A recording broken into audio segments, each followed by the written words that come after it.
Paciente chega no consultório com bruxismo. Você vai perguntar se esse paciente tem vomita, boca ácida, muito regurgitação, muito, como chama, arrotos, refluxo gastroesofágico e vai investigar. Porque esse refluxo está associado ao bruxismo.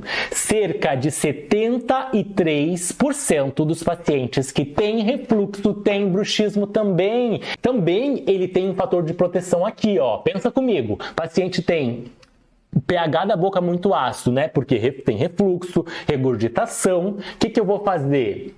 A boca vai ativar a musculatura mastigatória. O que é ativar a musculatura mastigatória? É RMMA, é bruxismo. A pessoa vai ter um bruxismo para quê? Para eu ativar glândulas que tem ali. Então o que eu vou fazer? Eu vou contrair o músculo masseter para ativar a glândula parótida para salivar, para neutralizar o pH da boca.